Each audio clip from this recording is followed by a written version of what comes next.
Hello students, chemical bonding and molecular structure में जो आज का टॉपिक है दैट इज़ हाइड्रोजन बॉन्डिंग। तो हाइड्रोजन बॉन्डिंग बेसिकली क्या होता है, तो कुछ एक एटम आपको यहाँ पे दिखाई दे रहे होंगे। फ्लोरीन है, ऑक्सीजन है, नाइट्रोजन है।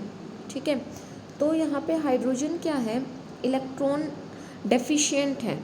ठीक है, दो चीज़ें होती है, एक तो इलेक्ट्रॉन रिच और एक इलेक्ट्रॉन डेफिशिएंट। इलेक्ट्रॉन डेफिशिएंट का मतलब होता है कि उसके पास कमी आ जाती है। कमी क्यों आ जाती है? क्योंकि फ्लोरीन, ऑक्सीजन और नाइट्रोजन ये इलेक्ट्रोनेगेटिव एलिमेंट है। ठीक है, इलेक्ट्रोनेगेटिव एटम है। तो इलेक्ट्रोनेगेटिव, इनके पास इलेक्ट्रॉन को अट्रैक्ट करने की पावर बहुत ज़्यादा है। तो जब हाइड्रोजन इनके कॉन्टैक्ट में आता है तो इलेक्ट्रॉन डेफिशिएंट बन जाता है और ये इलेक्ट्रॉन रिच होते हैं। ठीक है, तो एक को इलेक्ट्रॉन डेफिशिएंट को ज़रूरत होती है और इलेक्ट्रॉन रिच के पास ज़्यादा इलेक्ट्रॉन्स होते हैं।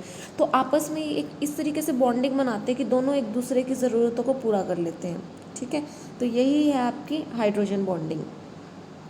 और किस तरीके से दिखाई जाता है इसको, एक एग्जांपल के थ्रू करते हैं हम। अगर जैसे हमने यहाँ पे हाइड्रोजन ऑक्सीजन की बात की थी, तो हमें पता है वाटर मॉलिक्यूल का एग्जांपल लेते हैं हम यहाँ पे।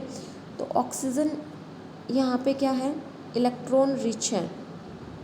ठीक है, और हाइड्रोजन यहाँ पे क्या है, इलेक्ट्रॉन डेफिशिएंट है और इसको ज़रूरत है और इसके पास एक्स्ट्रा है। तो ये एक दूसरे के साथ क्या कर लेते हैं, बॉन्ड बना लेते हैं और क्या करते हैं, एक दूसरे की नीड को कंप्लीट करते हैं।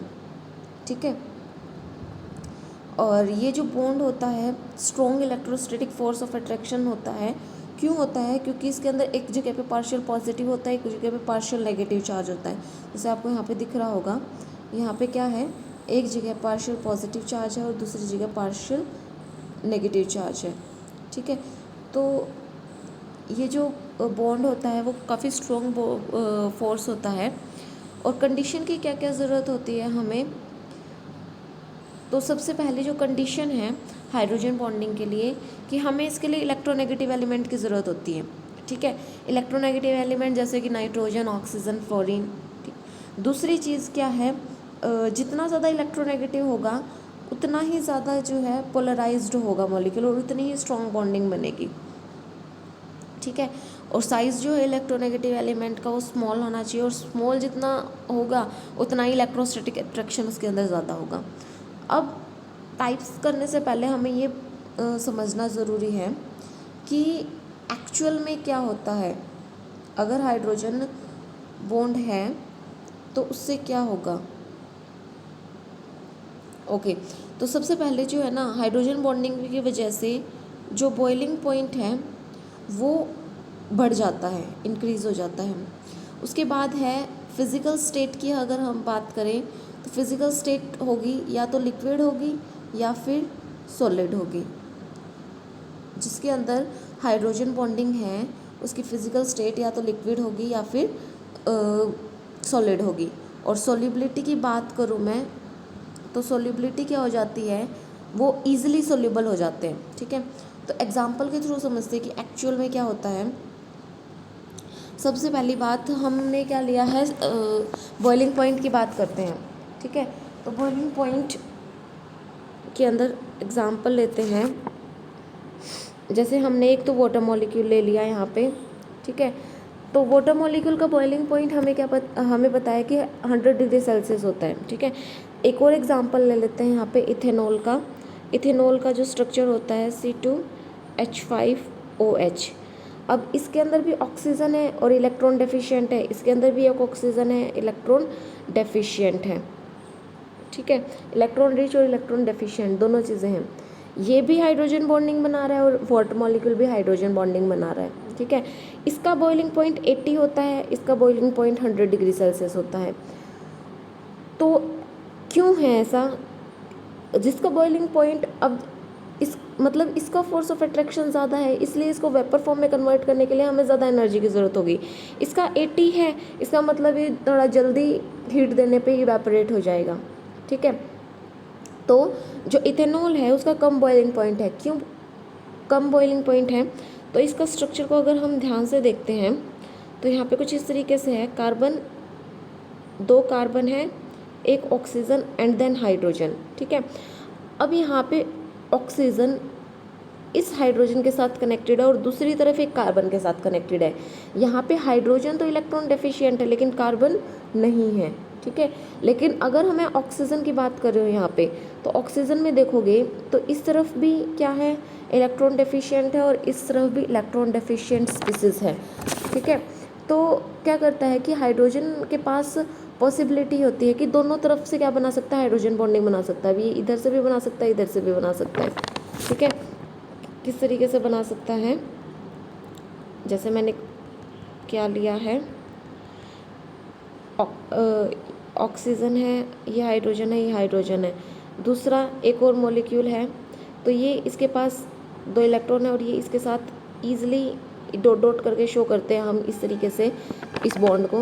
तो ये क्या बना रहा है, आप इसके साथ हाइड्रोजन बॉन्डिंग बना सकता है। यहाँ पे एक और मॉलिक्यूल है तो ये वाला भी इस वाले के साथ हाइड्रोजन बॉन्डिंग बना सकता है। लेकिन जो इथेनॉल का एग्जांपल लिया था, इथेनॉल भी बोल सकते हैं हम उसको, इथाइल अल्कोहल भी बोल सकते हैं, ठीक है। तो इथेनॉल के अंदर क्या था, सिर्फ एक ही साइड से, एक तरफ सी था और एक तरफ हाइड्रोजन था, तो एक तरफ कार्बन है एक तरफ हाइड्रोजन है, यहाँ से वो हाइड्रोजन बॉन्डिंग नहीं बना सकता, सिर्फ इस साइड से वो हाइड्रोजन बॉन्डिंग बना सकता है, ठीक है। तो यहाँ पे बॉइलिंग पॉइंट वाटर का ज़्यादा होगा क्योंकि ये जो है इसकी बॉन्डिंग कैसे होगी, दोनों तरफ से होगी तो स्ट्रॉन्ग बॉन्डिंग होगी, ठीक है। चलो इस तरीके से समझते हैं। हमारे पास कोई सॉल्यूशन है, उसके अंदर क्या है, बहुत सारे मॉलिक्यूल्स हैं और इसका बॉइलिंग ये है ना, किसके ऊपर बेसिस है कि ये है ना लिक्विड से गैसेस फॉर्म में जा रहा है, वेपर फॉर्म में जा रहा है। तो अगर ये इसके साथ अच्छे से बॉन्डेड है तो ये इवेपोरेट जल्दी नहीं हो पाएगा, ठीक है। अगर ये अच्छे से बॉन्डेड नहीं है, सारे अलग अलग हैं, तो इसको थोड़ी सी हीट देंगे तो भी जो है क्या कर लेगा, अच्छे से इवेपोरेट हो जाएगा। लेकिन इस केस में अगर बॉन्डिंग स्ट्रॉन्ग है तो वो इवेपोरेट नहीं हो पाएगा, ठीक है। बॉइलिंग पॉइंट का कॉन्सेप्ट समझ में आया आपको। दूसरी चीज़ हमने डिस्कस की थी फिजिकल स्टेट की, मतलब कि या तो सॉलिड होगा या फिर वो लिक्विड होगा, ठीक है। बॉइलिंग पॉइंट का एक और एग्जांपल ले सकते हैं हम, जैसे कि डाईमिथाइल ईथर। अभी आपको ये एग्जांपल थोड़ा सा डिफ़िकल्ट लग रहा होगा, पर जैसे जैसे आप आगे पढ़ते जाओगे तो धीरे धीरे ये चीज़ आपको समझ आती जाएगी। तो यहाँ पे देखो, इसका जो बॉइलिंग पॉइंट है ये 40 से लेके 45 होता है और इथेनॉल का जो है 80 डिग्री सेल्सियस होता है। क्यों होता है, यहाँ पे अगर ध्यान से देखोगे, इसके अंदर भी कार्बन है, इसके अंदर भी हाइड्रोजन है, इसके अंदर भी ऑक्सीजन है, इसके अंदर भी ऑक्सीजन, हाइड्रोजन, कार्बन और हाइड्रोजन ही है और लगभग सेम है, फिर भी इतना वेरिएशन क्यों है। यही रीज़न है कि इसकी ये जो है हाइड्रोजन बॉन्डिंग बना रहा है लेकिन ये हाइड्रोजन बॉन्डिंग नहीं बना रहा है, ठीक है। ये जो स्ट्रक्चर है इसमें इलेक्ट्रॉन डेफिशिएंट कंपाउंड नहीं है और दूसरी तरफ उसके अंदर एक हाइड्रोजन जो है इलेक्ट्रॉन डेफिशिएंट है, यही रीज़न है इसका, ठीक है। आगे हम फिज़िकल स्टेट की बात कर रहे हैं, तो एक ग्रुप है जैसे कि ऑक्सीजन, सल्फ़र, सेलेनियम। तो यहाँ पे जो है ये ऑक्सीजन अगर इसके साथ रिएक्ट कर रहा है, H2O बना रहा है, तो H2S भी बनाएगा, H2SE भी बनाएगा, ठीक है। ये चीज़ हम पीरियोडिसिटी में कर चुके हैं। लेकिन H2O लिक्विड होता है और जो H2 है वो गैस होता है। क्यों होता है, रीज़न यही है कि इसके अंदर एक इलेक्ट्रॉन डेफिशिएंट कंपाउंड है और ये इसके साथ हाइड्रोजन बॉन्डिंग बनाता है, जबकि जो सल्फ़र है वो इसके साथ हाइड्रोजन बॉन्डिंग नहीं बनाता है। और यही रीज़न है कि ये जो है लिक्विड होता है और दूसरा वाला H2S क्या होता है, गैस होता है, ठीक है। सॉल्युबिलिटी की अगर हम बात करें तो H2O हमने क्या बताया, लिक्विड है ये, और इथेनॉल क्या होता है, ये भी लिक्विड होता है। अब हम दोनों को मिलाएं, ठीक है, दोनों को मिलाते हैं, किसी भी रेशो में मिलाते हैं कि H2O ज़्यादा है, इथेनॉल ज़्यादा है, कोई सा भी कम है, कोई सा भी ज़्यादा है, तो वो अच्छे से ईजिली जो है क्या हो सकते हैं, मिक्स हो सकते हैं। क्यों हो सकते हैं, क्योंकि ये भी हाइड्रोजन बॉन्डिंग कर रहा है और ये वाला भी हाइड्रोजन बॉन्डिंग बना रहा है। तो ये जो है दोनों किसी के साथ भी हाइड्रोजन बॉन्डिंग बना सकते हैं, ये दोनों एक दूसरे के साथ हाइड्रोजन बॉन्डिंग बना सकते हैं, ठीक है। तो इसलिए ईजिली मिक्स हो जाते हैं। और एग्जांपल लेते हैं, जैसे C6H12O6, ये क्या है, ग्लूकोज है। तो ग्लूकोज के अंदर भी क्या होता है, ग्लूकोज का स्ट्रक्चर अगर हम देखें तो यहाँ पे carbon, double bond oxygen, hydrogen, 3 4, यहाँ पे OH H OH सॉरी इस तरफ H होता है, हाइड्रोजन OH ग्रुप, ऐसे ही OH। तो इसमें बहुत सारे क्या होते हैं, OH ग्रुप होते हैं, और ये जो है वाटर के साथ क्या कर लेता है, ये OH ग्रुप इसके साथ ईजिली हाइड्रोजन बॉन्डिंग बना लेता है, और इसीलिए ये क्या हो जाता है, मिक्स हो जाता है। ठीक है, अगर शुगर है, शुगर लेते हैं हम, वो भी ईजिली मिक्स हो जाती है। क्यों मिक्स हो जाती है, क्योंकि शुगर का जो फॉर्मूला होता है C12H22O11। ठीक है, तो ये होता है। तो इसके अंदर है ना OH बहुत सारी इलेक्ट्रॉन डेफिशिएंट और इलेक्ट्रॉन रिच दोनों एक साथ इकट्ठे होते हैं, उस OH ग्रुप के कारण वो क्या हो जाता है, ईजिली मिक्स हो जाता है। ठीक है, और उसके बाद जो हाइड्रोजन बॉन्डिंग होती है वो दो टाइप की होती है। ठीक है, एक तो होती है इंटरमॉलिक्यूलर और दूसरी होती है इंट्रामॉलिक्यूलर। ठीक है, एक इंटरमॉलिक्यूलर होती है, एक इंट्रामॉलिक्यूलर होती है। यहाँ पे थोड़ा ही डिफरेंस है इंटर और इंट्रामॉलिक्यूलर के अंदर, तो इसको भी एग्जांपल के थ्रू समझते हैं। तो यहाँ पे एग्जांपल आपको स्क्रीन पे दिखाई दे रहा होगा, ऑर्थोनाइट्रोफिनॉल। ठीक है, ऑर्थोनाइट्रोफिनॉल, इसके अंदर देखो अगर आप ध्यान से, चलो पहले स्ट्रक्चर को ही हम डिफ़ाइन कर लेते हैं।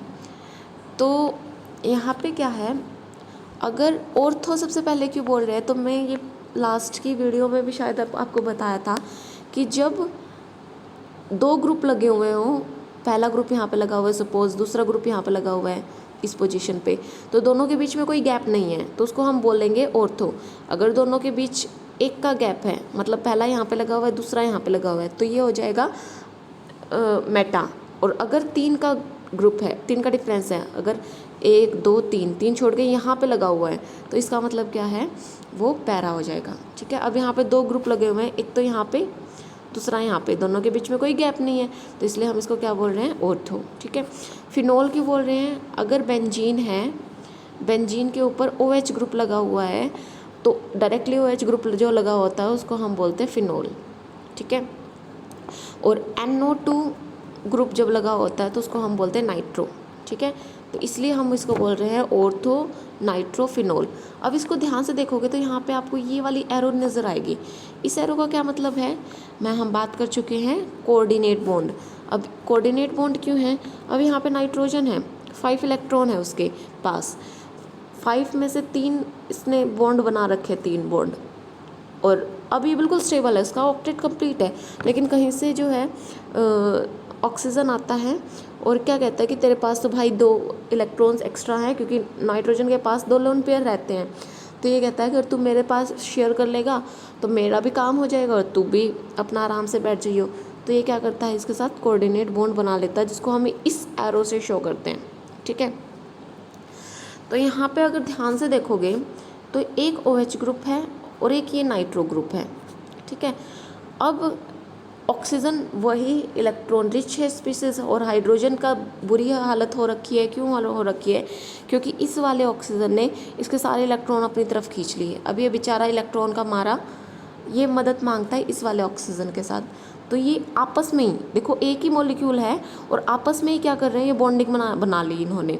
तो इसी को हम बोलते हैं इंट्रामॉलिक्यूलर, मतलब कि एक ही मॉलिक्यूल अपने आप में ही क्या कर लेता है, हाइड्रोजन बॉन्डिंग बना लेता है। ठीक है, और इंटरमॉलिक्यूल के अंदर क्या होता है, जब दो अलग अलग मॉलिक्यूल, डिफरेंट मॉलिक्यूल्स क्या करते हैं, हाइड्रोजन बॉन्ड बनाते हैं। अभी H2 अलग है, दूसरा H2 अलग है, तीसरा अलग है, ये सारे क्या हैं, सारे अलग अलग है और एक दूसरे के साथ हाइड्रोजन बॉन्डिंग बना रहे हैं। ठीक है, एक और कंडीशन हो सकती थी इसके अंदर कि जैसे अगर ये मेटा होता, पैरा होता है, फॉर एग्जांपल ये इस पोजीशन की बजाय ये यहाँ पे लगा होता OH, तो ये इतनी दूर दूर हो जाते कि इसके साथ बॉन्डिंग बना ही नहीं पाता। या फिर अगर इसकी जगह पे पैरा पोजीशन पे होता, यहाँ पे होता, तो भी ये इतनी दूर दूर होते कि आपस में क्या नहीं कर पाते, जो है हाइड्रोजन बॉन्डिंग नहीं बना सकते थे। लेकिन अगर सपोज कि यहाँ पे होता तो दूसरा नाइट्रो मॉलिक्यूल क्या करता, इसके साथ बॉन्डिंग बना सकता था। तब वो कौन सी बॉन्डिंग हो जाती, वो इंटरमॉलिक्यूलर होती है, इंट्रामॉलिक्यूलर होती, ठीक है। तो ये आपको ध्यान रखना है कि किस तरीके से जब दो अलग अलग मॉलिक्यूल के बीच में हाइड्रोजन बॉन्डिंग होती है तो उसको हम बोल रहे हैं इंटरमॉलिक्यूलर। ठीक है। जब एक ही मॉलिक्यूल के अंदर हो रही है तो वो इंट्रामॉलिक्यूलर हो रही है। ठीक है, थोड़ा सा डिफरेंस है। बॉइलिंग पॉइंट की बात करें अगर हम इसकी, तो जो इंटरमॉलिक्यूलर है सबसे पहले पॉसिबिलिटी होती है कि इंटरमॉलिक्यूलर बनेगा। दूसरी जो है इंट्रामॉलिक्यूलर, शायद मैं गलत बोल रही हूँ। सबसे पहले जो पॉसिबिलिटी होती है वो इंट्रामोलिकुलर की होती है, क्योंकि इंट्रामोलिकुलर के अंदर हमें खुद ही अपने मॉलिक्यूल से बॉन्डिंग बनानी होती है। लेट अस सपोज कि है ना, मुझे जो है मैं अपना हाथ ईजिली पकड़ सकती हूँ किसी और का डिस्टेंस पे, जो अगर हम दो पर्सन हैं तो मैं अपना हाथ ऑब्वियसली सी ईजिली पकड़ पाऊँगी दूसरे के बजाय, उसका हाथ मुझे ढूंढना पड़ेगा। ठीक है। तो ये क्या कर सकता है कि हाइड्रोजन अपने आप में पहले बनाने की कोशिश करता है, उसके बाद नेक्स्ट पॉसिबिलिटी होती है कि इंटरमॉलिक्यूलर हाइड्रोजन बॉन्डिंग बने। ठीक है। और बॉइलिंग पॉइंट इंट्रामॉलिक्यूलर की कम होती है। क्यों होती है? अब इसने खुद के अंदर ही हाइड्रोजन बॉन्डिंग बना ली, दूसरे के साथ हाइड्रोजन बॉन्डिंग नहीं बनाई। ठीक है। जैसे कि वो एक ग्लास वाला एग्जांपल लूँ, अगर पानी के अंदर क्या है, इसकी दूसरे के साथ बॉन्डिंग ही नहीं है। ठीक है। वो अपने आप में स्ट्रॉन्ग है, तो वो उसको इवेपोरेट करना बहुत ज़्यादा इजी हो जाएगा। लेकिन इंटरमॉलिक्यूलर के अंदर क्या होता है, वो दूसरों के साथ भी बॉन्डिंग बनाता है, तो इसलिए उसका बॉइलिंग पॉइंट कैसा होगा, ज़्यादा होगा। ठीक है। ये बात समझ में आ रही है? आपको सोचना है अब कि किस तरीके से इंटरमॉलिक्यूलर होगी और किस तरीके से इंट्रामॉलिक्यूलर होगी। ठीक है। तो केमिकल बॉन्डिंग में मेरे पास बताने के लिए अभी इतना ही था, और बहुत ही ज़्यादा इम्पोर्टेंट चैप्टर है ये। यही इसके अंदर हमने बहुत सारी चीज़ें पढ़ी हैं। डाइपोल है, हाइड्रोजन बॉन्डिंग है, स्ट्रक्चर है, लोन पेयर है, बॉन्डिंग है, प्लेनर है, नॉन प्लेनर है, लोन पेयर, सारी चीज़ें जो है हमने केमिकल बॉन्डिंग में पढ़ी हैं। तो यही डिफाइन करता है यही चैप्टर बेसिकली कि आपको फर्दर केमिस्ट्री में आगे आएगी या नहीं आएगी। तो एटॉमिक स्ट्रक्चर हमने पढ़ा है, वो एटॉमिक स्ट्रक्चर के बाद हमने पीरियोडिसिटी पढ़ा है, और उसके बाद ये केमिकल बॉन्डिंग। ये तीनों ही बहुत ही ज़्यादा इम्पॉर्टेंट टॉपिक हैं, इम्पॉर्टेंट चैप्टर्स हैं केमिस्ट्री के पॉइंट ऑफ व्यू से। ठीक है। अगर आपने इनको अच्छे से कर लिया तो आप आगे केमिस्ट्री में मात नहीं खाओगे। ठीक है। तो मेरा सजेशन यही है कि अगर आपको समझ नहीं आ रहा तो बार बार उन वीडियोज़ को देखो। वीडियोज़ इसीलिए बनाई जाती है कि एक बार ही आप 10 बार ही देख सकते हो उन वीडियोज़ को। ठीक है। और अपने कॉन्सेप्ट को क्लियर कर सकते हो। सो आई होप आपको समझ आया होगा hydrogen bonding. That's all for today, and chemical bonding and molecular structure यहाँ पे ख़त्म करते हैं हम। Thank you so much.